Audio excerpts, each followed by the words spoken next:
pull up at this address. He said he had never been to that address before, but it just didn't quite add up. Jeffrey was grazed by a bullet and was in need of stitches.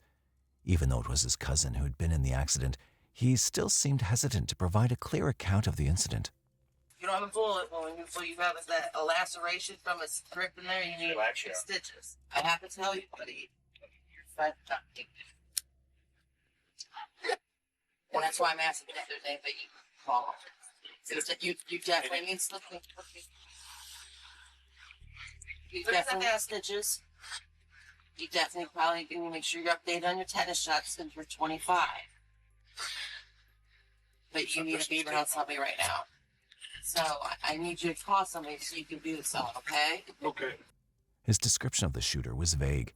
He mentioned a figure who'd walked up and shot Noah, yet he could not clarify why Noah had ended up at this unfamiliar address. Yeah, what's up, man? Hope y'all having a blessed one, man. We're back with another one right here. We got one. The killer is accidentally caught on camera, man. Let's get back into this one right here, man.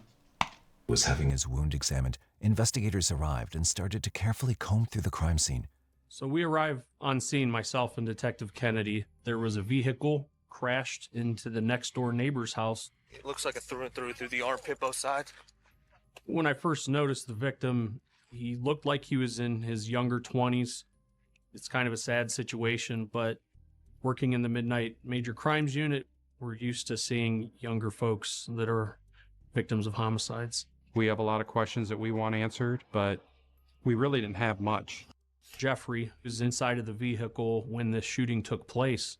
We didn't know anyone else to be a witness, and we had no other testimony to go by, so his word is the only thing that we had at that time. Detectives began by asking him about the location and what they were doing there late at night. Sorry, man. Who do you know at this house? At this house? Yeah, they pulled into. I don't know. That's what I'm saying. He was pulling up here. I don't know. Oh, he was just pulling up. Yeah, you were just in the car. Yeah, he was. I was just with him. Yeah. I don't know who he was pulling up on. I got you. So you guys pulled into the driveway. What happened? This is exactly what happened. Yeah. He got a call. Somebody told him to come over here, wherever. So boom. As soon as we pull in the driveway, he opened the door. Two dudes come running from the back. What'd they look like? They had on all black and they had hoods on. Do you know if they were white or black? Anything? They had to be black. Well, did you see them though? No. Okay. But they were black. They started shooting the car up, and he got in and tried to pull off, but obviously he was shot, so the car went out of control. But whoever did it ran this way over here, and there was a car parked right here, and they jumped in and sped off, but I couldn't So it tell. was parked over here. Yes, but I couldn't tell What kind of car it was? Right. Did you know if it was a car, SUV, van, anything? No, it was definitely like a car. It wasn't no truck or nothing. Jeffrey alleged that two black males had been involved in the shooting. However, this assertion didn't hold up against the evidence gathered at the scene. I swear he said they came from behind this house, but it doesn't make I'm seeing the car though. The car. Yeah. We have some tire marks that are in the driveway because there was some snow on the ground. Plus, there was broken glass where we're pretty sure the incident happened. It was pretty clear that what Jeff was telling us wasn't what happened based off the evidence that we could see at the time. You know, he's not telling us the truth, and we can't understand why. He said that the two suspects came from the backyard. We checked that area. There was a fence that surrounded the back of the house, and that was locked. Somebody started shooting the boy in the car, and he is dead. I just heard gunshots, and somebody sped away in a car. What kind of car? I think it's a black SUV. How many rounds did you hear? We heard about 7 rounds. Some skinny, dark-skinned boy, he jumped out the car. You guys, please just come on. Police immediately rushed to the crime scene, where they found the only survivor at the scene, the victim's cousin. Yo, who is that? Who is? Oh, that's my cousin. What's his That's name? my cousin. His name is Noah Kennedy. What's your name, boss? Jeffrey. Yo, what does this car look like? I couldn't see the car, bro. This is exactly what happened. Yeah. As soon as we pull in the driveway, he opened the door. Two dudes come running from the back. What'd they look like? They were black. They started shooting the car up, and he got in and tried to pull off, but obviously he was shot, so the car went out of control. As investigators raced against time, a chilling piece of CCTV footage emerged, capturing a young man getting out of his car and firing at Noah Kinney, who was desperately trying to escape the hail of gunfire. But finding his identity would be the real mystery that would push police to their limits and expose unexpected secrets. On January the 8th, 2020, Police arrived in a driveway of a house in Akron, Ohio, after a series of frantic 911 calls poured into the Akron Police Department just after 11 p.m. This would spiral into an investigation filled with unanswered questions and shocking revelations. The shell casings were in one spot, so it didn't appear that the shooter was moving while they were shooting. We did recover 7 .40 caliber shell casings. They were all the same caliber, and they were all the same manufacturer. At that point, we could assume that there is only one shooter. We searched the area and never located a gun. The evidence told a gruesome story, but the truth, however, stayed out of reach. The police quickly turned their attention to the surveillance cameras located at the driveway of the house where the crime occurred. This house belonged to the resident, who was later identified as Laisha Jordan. They also questioned Laisha to know about her account of the incident. Can you tell me what happened tonight that you know of? Okay, I was in my bedroom and I heard shots and I thought maybe I was tripping. And then after probably the 5th, 6th one, my kids ran in the room crying. And I look out the window and I just see fire coming. When you say fire, It was flashes. Flashes from a gun? Right. How many of them did you see? Did you see different ones or just one? Or you weren't able to make out people that were shooting, or you just seen the flashes? I just seen the flashes. Yeah. And then I ran down here. I grabbed my phone out of my room first, then I ran down here and I heard someone pulling out. I run to the side door. And when I came out, the car was just flying down the street. Could you tell what kind of car, color, anything like that? It was a dark color car. Okay. Then I run down the driveway and I see the guy that was out there telling me, call 911, call 911. And then I came back in. Well, before I came back in, I dropped my phone on the ground. I grabbed it, came back in, and... Do you know why they would pull up you guys' driveway or anything like that? Or I have no idea. Have you guys been having issues with anybody, nothing like that? No. Detectives were left wondering why these strangers were in her driveway in the first place. More importantly, why did they feel so comfortable stopping there? They began to suspect Laisha's connection to the scene and that she might know more than she was letting on. We did ask Laisha if she knew who the people were in the driveway. She claimed that she had no idea. But, it just didn't make sense why somebody would pull into a random driveway and the people that live there claim they didn't know them. Being able to make contact with the tenants of the house was very important for us. And then for them to have actually had the video cameras recording is even a bigger win for us. Investigators finally laid their hands on the CCTV footage, believing it would be the breakthrough in this twisted mystery. At least, that's what they hoped. Detective Kennedy and I were watching the actual video, and we did notice a vehicle back into the driveway and park. And we had noticed this at the crime scene because all the shell casings were in one spot in the driveway. That's what I'm saying. His bullet hole is here. He didn't get shot from the back. It's here. And it's running in the driveway for minutes with its headlights on. And this is at a little after 11 o'clock at night. And then we watched our victim, Noah Kinney's vehicle, back into the driveway and park. You see Noah get out of the Jeep and he gets into the passenger door of the other vehicle, but never shuts the door. His right leg was actually still hanging out. And it was almost immediately you see his legs start kicking. It was clear that there was a struggle going on inside the vehicle. Noah quickly gets out, and you see what appears to be glass shattering. So that car that was already in the driveway, that car is a part of it. Okay. So that girl got something to do with it type shit. What the fuck? Nah, this shit a little deeper than that. So that, hold on.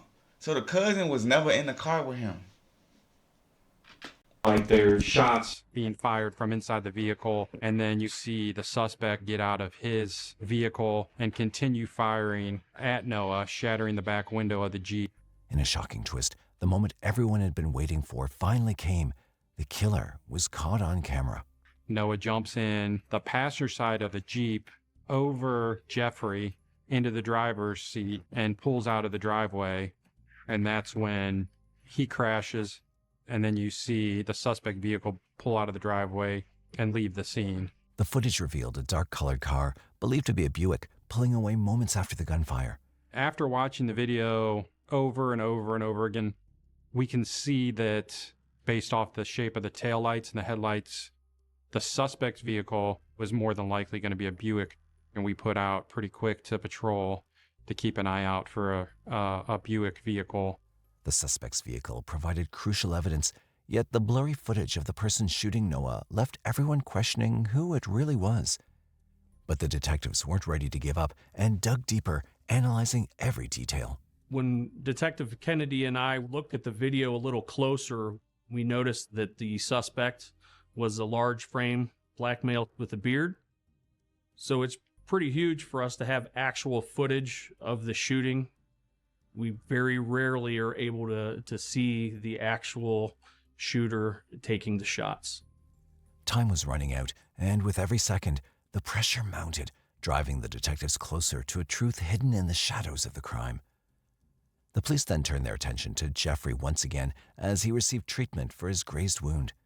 Despite the mounting evidence and the urgency of the situation, he continued to withhold crucial details.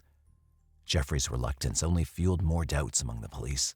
The video also poked some holes into Jeffrey's story as well. What he was telling us about people coming out of the backyard and shooting, that wasn't true. Them running down the street and getting another car, that wasn't true.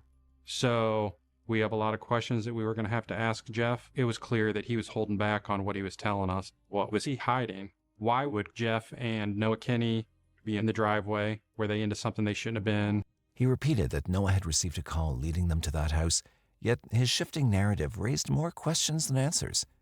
He also claimed to have grabbed Noah's phone after the shooting, but the locked device yielded no information, further frustrating investigators.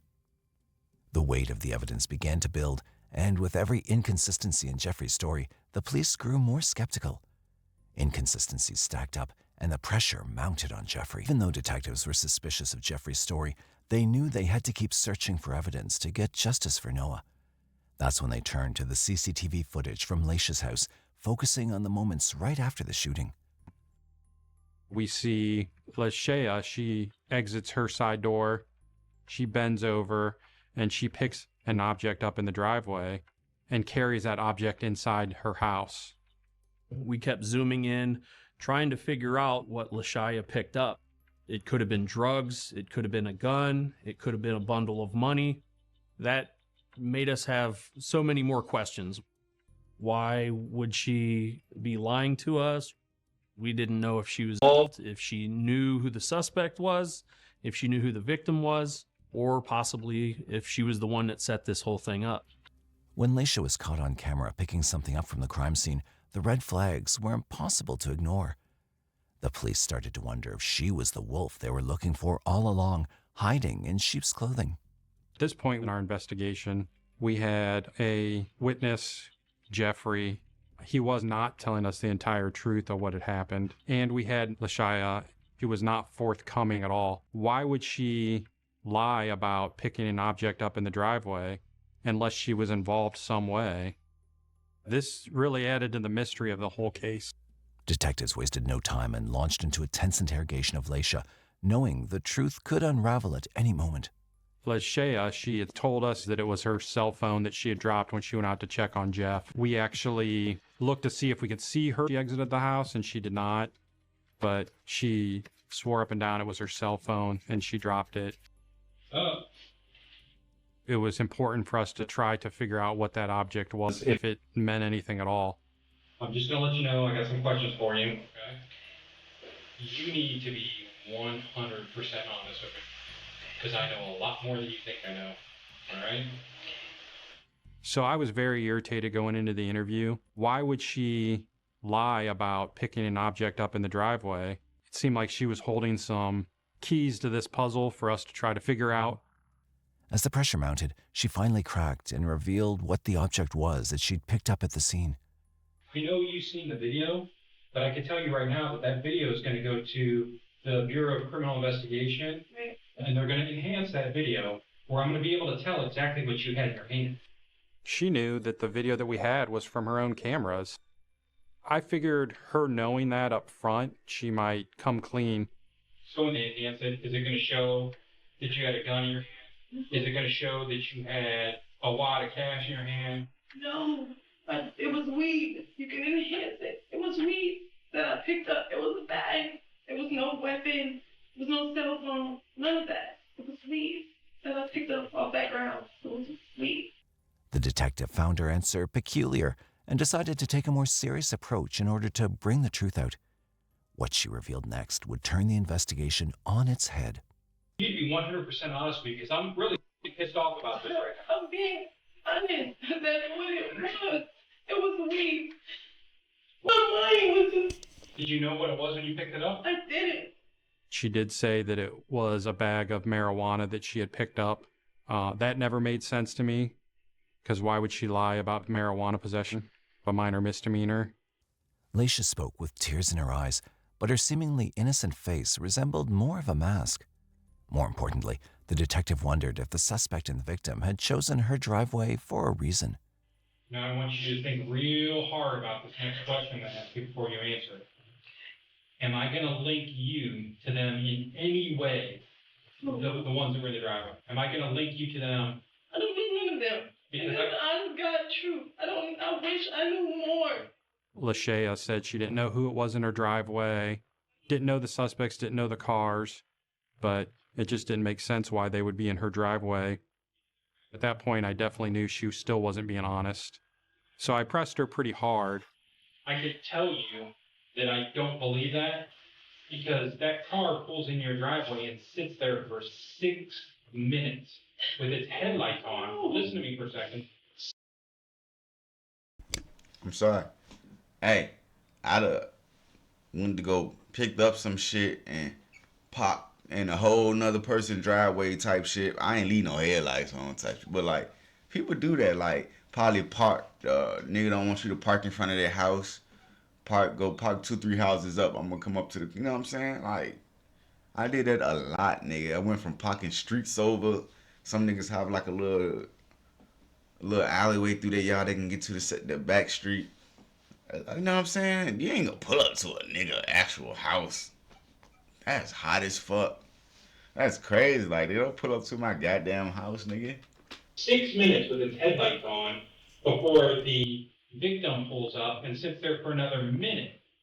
People don't feel comfortable doing that to some random person's house unless they know them. Are they using your driveway because you're paying you guys money to use your driveway to do drug deals? No. Anything? No.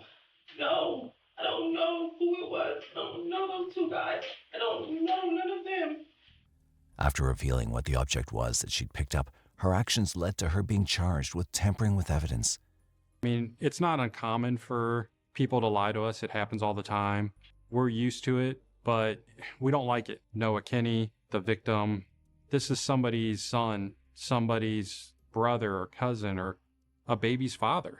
We're trying to bring justice to a family and get a killer off the street. So it irritates us quite a bit when people lie to us about something as serious as this. Noah Kinney was a young father with dreams and responsibilities. He lived with his foster mother, Joanne CHEEREACTS. I started to get calls from his friends. You know, I think something happened to Noah. They said, Noah was shot. I think he's dead. And I kept telling them, stop saying that. You guys always have your drama going on. I just didn't want to believe it. He'd also been dating Honesty Palmer and was the devoted father of a little girl. Noah was the absolute father I could have ever imagined for our daughter. He lit up every single room that he walked into. The night that Noah was murdered, we were texting and I asked him, I said, hey, can you come over? And he's like, yeah, I'll be over there in about 15 minutes. You know, I just got to drop my friend off. And so I waited on him to come. And when I didn't get a message back from him, I just had this really bad feeling because when Noah tells you he's on his way, he's on his way. And I got that phone call. They told me that he was shot. When Leisha's actions raised more questions, the police tried to piece together what really happened at the scene on the day of the crime. The police returned their focus to Noah's cousin, Jeffrey, who had found himself in legal trouble unrelated to the shooting. As the investigation took a turn, he found himself facing the questions he never expected. While in custody, he was questioned further about Noah's final moments. I want to talk to you a little bit more about your buddy, okay? So, this is things that happened since I talked to you the other day. I'm going to read you your rights again. I'm not charging you with anything for this, but just because you're in custody and you're not free to leave because of your other charges, you have the right to remain silent. You understand that? Y'all get me out of the hellhole first, and I can find out hella. I'm trying to get out, bro. I just seen my cousin die. I'm going crazy in jail, bro. I understand, but that's not a warrant. I don't have anything to control over that. I'm trying to solve who did this to Noah, you know? Jeff was pretty key in this case because he definitely cared about Noah. We do have homicide cases where witnesses can care less about the victim, but he wanted to find out what happened to Noah and why it happened. Was he actually talking to somebody when you were in the car? Not in the car, but when we was at my friend's house, we was talking to somebody right before we left. I just didn't know who he was talking to. And you said you left a friend's house before? Yeah, we came from like my friend Trippy house. His name is Excel. Excel? Is that a real name or? Yeah, it's Excel. EXCEL. We call him Trippy though. That's just his nickname. During this interrogation, Jeffrey mentioned a friend named Excel Trippy Smith, claiming that he and Noah had been at Excel's house before the shooting. Now, is Trippy friends of both yours, or is it his friend? Yeah, that's both of us. How long have you known him? A long time. We left from over at Trippy's house. Yeah, that's Excel. That's Trippy. Yeah. Okay. We left from over there. He called Noah while we was on the way to wherever we was going on Noah. Okay. He called Noah's phone and said something to him. I don't know what he said. Can't do it, bro. I never set my partner up. Like, I don't give a fuck. I don't care if I just met you and in the midst of me meeting you, you get comfortable with me and start bringing me around your place and you got all this nice expensive shit. I wouldn't even try you like that. Like, I'm not the type of person to take from nobody. If anything, that shit'll just motivate me to get more. Like, I got a lot of nice stuff myself, so I don't be into that shit. Like, that's a lot. You gotta watch out who you bring around you, man. Cause you probably think nigga cool, nigga come start getting around your shit you got, boom. I don't know why niggas like that though. Like, what's up with that shit? Like, that shit's trifling, bro. You left his house? You called Noah's phone? Yeah. That just seemed kind of weird because Noah didn't tell me what Excel was saying. Okay. Was he acting weird, Trippy? He wasn't acting weird, but it was just weird that he talked to him and he tell me that. Jeffrey thought that Excel somehow might be involved, hinting that he'd called Noah after they left his house. Doubt crept in, making the police wonder about their friendship. However, he found it strange that Noah hadn't shared any details about that conversation. He seemed so persistent that Excel was involved. You know, that's making us think, well, maybe this Excel has something to do with it. That's all I've been thinking about it, that Trippy situation. That's literally the last person we talked to. Yeah, I think it was like, I don't know, I think it was set up. After interrogating Jeffrey, police soon cleared him from the suspect list. All right, man. We'll see what we can come up with. I'll get you back over to the county. We were comfortable clearing Jeff at that point, but he had a warrant for his arrest on other charges. So even though he was a victim in the crime, we weren't able to release him, and he was sent to Summit County Jail after the interview. Wasting no time, the detectives tracked down Excel Smith and interviewed him, hoping he could provide clarity on the chaotic events leading to Noah's death. Just so you know, you're not in any trouble, nothing like that. But we do ask that you be completely honest with us, okay? You know, I got some suspicions that Noah and Jeff were probably involved in some stuff that they shouldn't have been, maybe dealing drugs or something like that. If that's the case and you know about it, or if you do that kind of stuff, just be completely honest with it. I'm not looking to charge you with anything like that, but something like that could help lead to what happened to Noah. So, can you tell me what you know about what happened on that night? Because I know that they were at your house earlier that day. Excel's demeanor during the interview suggested he was hesitant to reveal everything he knew. He sat motionless, hands tucked in his pockets, barely moving a muscle. They came chill with me, like, even on the day, chilling. They said, leave, come back. I was expecting to think of it. Do you know about what time they left that night? 10:30. Did Noah or Jeff, did they make any mention about anywhere they were going to go, anyone they were going to talk to, or any business that they were going to do? At first, you could tell he was kind of holding back.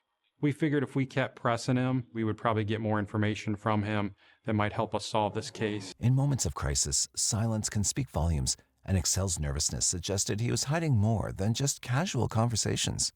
There's some speculation that maybe you set up a meeting with Noah and the guy that he met with.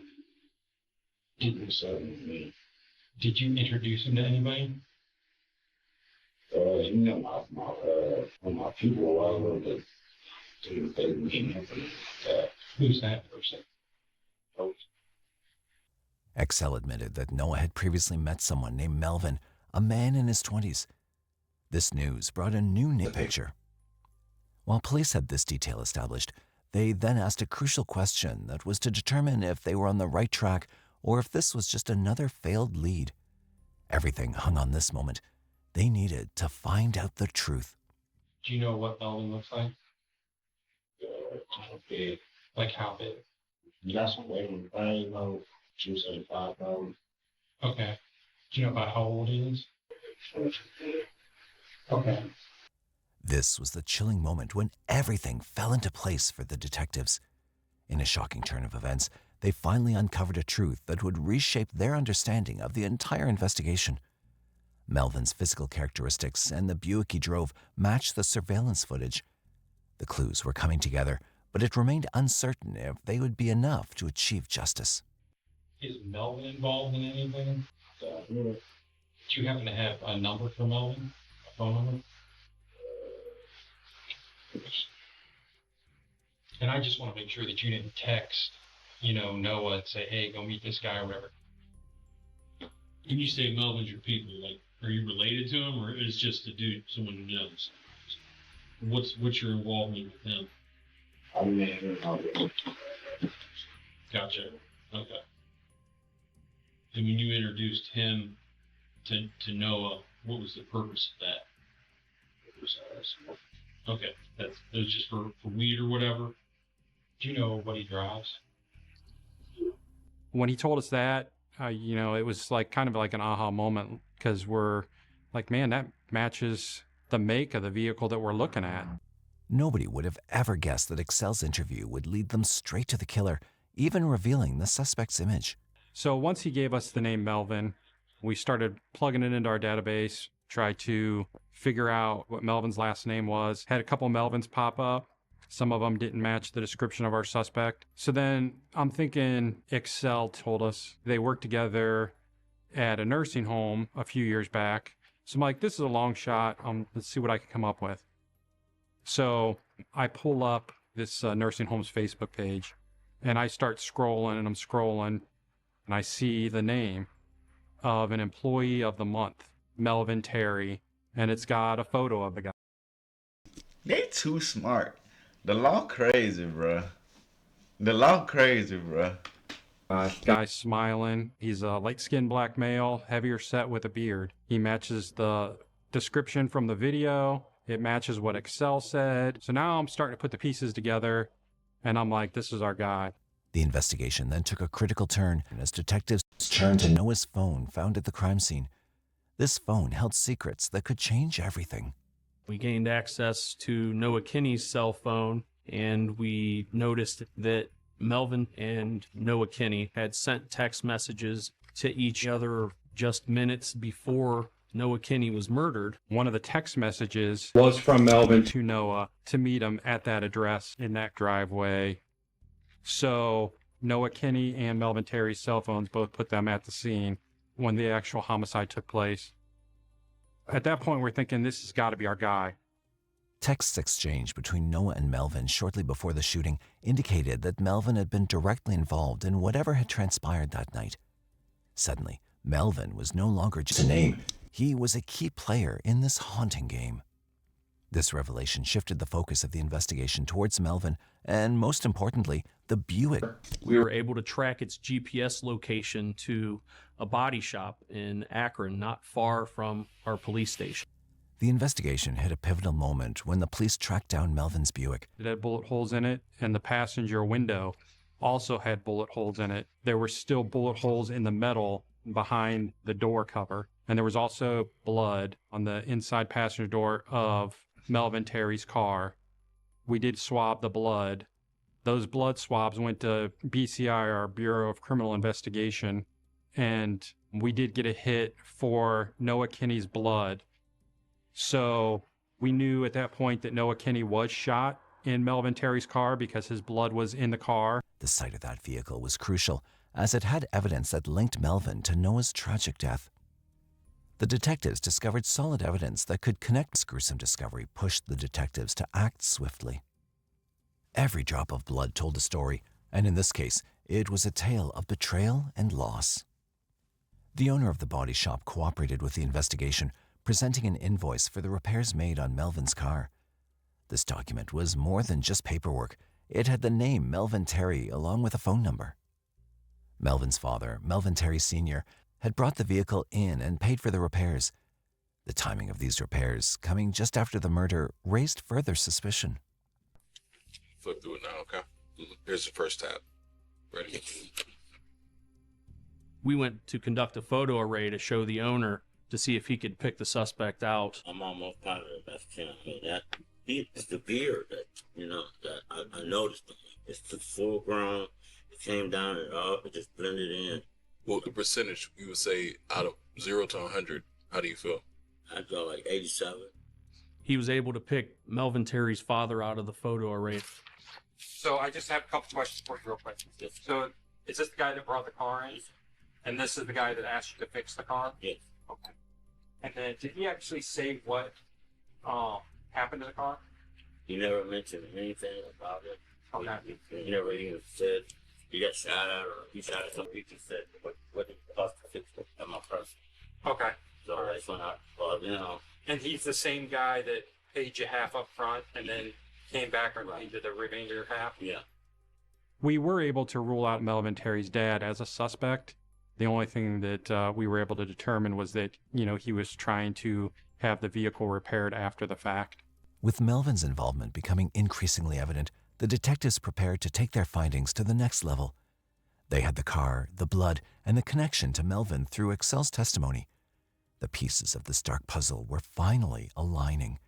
Investigators revealed that Terry had fired 12 shots at Noah Kinney as he fled to his car in the driveway. Kinney was struck 3 times and succumbed to his injuries. All the pieces were finally falling into place, and the police were ready to bring Melvin Terry in for questioning. As they moved forward, the detectives knew that justice for Noah Kinney depended on their ability to uncover the truth behind this senseless act of violence. Noah Kinney's murder seemed to have roots in a drug deal that had gone horribly wrong. Investigators found a connection between Noah and Melvin, suggesting that illegal activities were at play. Just before he was shot, Noah received a mysterious call that hinted he'd been lured into a dangerous situation, likely tied to drugs. Jeffrey's conflicting stories raised eyebrows, making detectives wonder if he'd been either involved in or aware of something shady. To complicate matters further, a neighbor accidentally picked up a bag of marijuana that fell in her driveway during the chaos, reinforcing the idea that drugs were part of the night's event. Once of the shooting, 12 shots fired at Noah, pointed to a motive fueled by anger, betrayal, or desperation, all too common in the world of drugs. With mounting evidence against Melvin Terry, the police obtained a warrant for his arrest. After we had signed a warrant for Melvin Terry, his lawyer came into the police station and turned Mr. Terry in to us. So our next step was to interview him and to get his side of the story. But he decided not to make any statements at that time. His refusal to speak to the detectives and maintaining a silence only deepened the mystery surrounding his motives. The investigators were undeterred, knowing they had a solid case built on the blood found in his car, the shell casings at the crime scene, and the corroborating testimonies from Excel and Jeffrey. Melvin was charged with 2 counts of murder, felonious assault, and tampering with evidence. When it came to Melvin Sr., He was charged with tampering with evidence, and he later pled guilty to obstruction of justice, resulting in a year. As the details of the case unfolded, it became clear that the motive for Noah's murder might be linked to a drug deal gone wrong. The trial began after several months of preparation, and the prosecution presented a witnesses testified about the timeline of events, including the texts exchanged between Noah and Melvin shortly before the fatal shooting. After a week-long trial, the jury reached a verdict. Melvin Terry was found guilty on multiple charges: 2 counts of murder with firearm specifications, 2 counts of felonious assault with firearm specifications, and tampering with evidence. The murder charges were classified as special felonies, underscoring the severity of the crime. Melvin was sentenced to life in prison with a possibility of parole after 18 years. We were very happy to be able to get it for murder. Being able to relay that to the family is rewarding in itself. Noah was 20 years old when it happened. He had a young daughter. He had a girlfriend. He had a foster mother that cared for him dearly. This whole case was a tragedy. None of this needed to happen. Noah Kinney's story ended in heartbreak, but it was more than just a sad conclusion. Right after he got shot was the COVID time when everything was shut down. So it was very hard. I had to move from my house where I was living with Noah because I just couldn't stand all the memories of him. Of course, you do all those what ifs. What if I didn't let him have the car? What if I had been a little stronger about him and who he was hanging out with? But, at the time why did it have to go down like that? The whole thing was just so sad to me. So you get justice, but it didn't feel very satisfying, really. It doesn't bring Noah back to the whole situation. Just so unnecessary. When the judge gave the final sentence, it wasn't just the end of the trial. It started a conversation about the choices we make and their consequences. Noah's young daughter was left to grow up without him, serving as a reminder of that terrible night. His story became a call for others to think about their actions and the paths they choose in life. Before we end, we want to express our But we done it, y'all, man. Y'all go ahead and have a blessed one. We go ahead and end this one right here, man. Y'all go ahead and like, comment, and subscribe. Hope y'all have a blessed one. See y'all in the next video.